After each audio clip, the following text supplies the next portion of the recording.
இந்த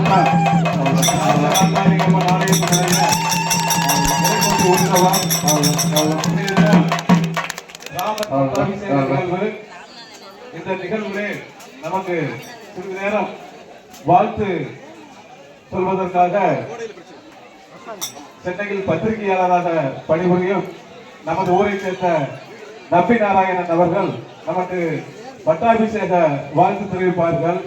அதைத் தொடர்ந்து நமது பட்டினம் காத்தார் மண்ணின் மைந்தர் தத்துவ ராஜேஸ்வரன் குட்டிசாமி அவர்கள் இந்த பட்டாபிஷேகத்தை நிகழ்த்தி தருமாறு எங்களது ஒளிநாட்ட குழு மற்றும் பட்டினம் காத்தார் கிராம பொதுமக்கள் சார்பாக கேட்டுக்கொள்கிறேன்.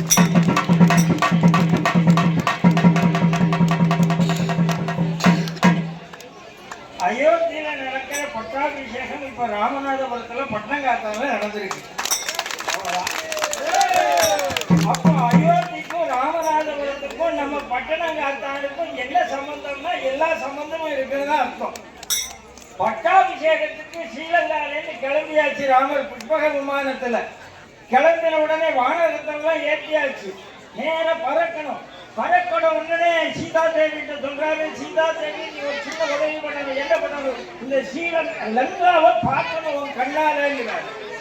ஏன் லங்காவை கண்ணால பார்க்கணும் அப்படி கேட்டா, அந்த லங்கையை அனுமன் எரிச்சுட்டான், ஒண்ணுமே இல்லை.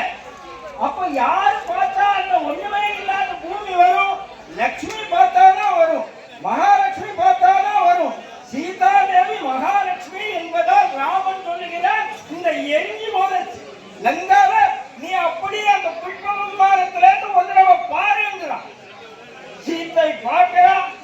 அது வரைக்கும் லங்காவா இருந்த லங்கை ஸ்ரீலங்கா ஆகிறது. அதான் அந்த ராமனுக்கு நமக்கு என்ன சம்பந்தம்? ராமனுடைய குலதெய்வம் எது? ராமனுடைய குலதெய்வம் ரங்கநாதர். சூரிய குலத்தினுடைய குலதெய்வம் ரங்கநாதர். அந்த ரங்கநாதரை பட்டாபிஷேகம் முடிஞ்ச உடனே பட்டாபிஷேகத்துல நிறைய பேருக்கு ராமர் நிறைய பேருக்கு பரிசு கொடுக்கிறார். ஆஞ்சநேயருக்கு முத்துமாலை கொடுத்திருப்பார். அந்த கதை நமக்கு தெரியும். விபீஷணனுக்கு அந்த ரங்கநாதரை கொடுத்து, இதுதான்ப்பா நான் வழிபட்ட எங்க குலதெய்வம், எங்களுடைய குலதனத்தை உனக்கு கொடுக்கிறேன், நீ லங்கால போய் அதை பிரதிஷ்டை பண்ணி தினசரி பூஜை பண்ண சொல்ற. என்னாச்சு? வர்ற வழியில அவர் காவேரி கரையில அங்க ரங்கநாதரை வைக்கிறாரு. ரங்கநாதர் அங்க விட்டு எழுந்திருக்கல. ஆகையினால நமக்கும் அயோத்திக்கும் உள்ள சம்பந்தம் என்னன்னா, ராமன் அயோத்தியில் இருக்கலாம், ராமனுடைய குலதெய்வம் தமிழகத்தில் தான் இருக்கிறது. அப்ப அந்த ராமன் அது மட்டுமல்ல, நாம ராமநாதபுரம், ராமன் அங்கே இருக்கலாம், ராமனுடைய நாதன் இங்கதான் இருக்கா. அப்ப நமக்கு என்ன இன்னைக்கு இந்த 2-3 நாள் நான் பார்த்துட்டேன். அட்டகாசமான ஆட்டம், அட்டகாசமான பாட்டம். அண்ணன் கிளப்பிட்டாரு. அவர் பாடல அப்படி ராமாயணம் முழுசாய்க்க வந்தாச்சு. இந்த திருவிழா இப்போ நிறைய குழந்தைகள் இருந்திருக்கீங்க, நிறைய கல்லூரி மாணவிகள் இருந்திருக்கீங்க, மாணவர்கள் இருந்திருக்கீங்க. தொடர்ந்து இது நடக்கணும். நம்முடைய கலாச்சாரம் இது.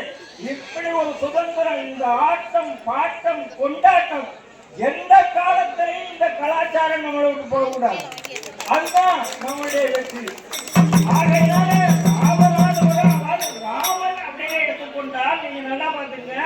ராமன் வடக்கிலிருந்து தெற்கு, கிருஷ்ணன் எடுத்தா கிழக்கிலிருந்து மேற்கு. அப்படி பார்த்தா இந்த நாட்டை யாராவது இணைத்தார்கள் என்றால் அது ராமனும் கண்ணனும் தான். அதனால அப்பேற்பட்ட கலாச்சாரத்துக்கு பட்டாபிஷேகம் நடந்திருக்கு. இந்த பட்டாபிஷேகம் வருஷம் வருஷம் நடக்கும். ராமனுடைய நாமத்தை சொன்னாலும் கேட்டாலும் நன்மையும் செல்வமும் நாளும் நல்குமே, திண்மையும் பாவமும் சிதைந்து தேயுமே, ஜென்மமும் மரணமும் இன்று தீருமே. இன்னையே ராம என்ற 2 எழுத்தினார். இந்த 2 எழுத்தை நாம விடவே கூடாது. இதுதான் நம்மளுடைய தெய்வம், இதுதான் நம்மளுடைய மந்திரம். ராம் ராம்.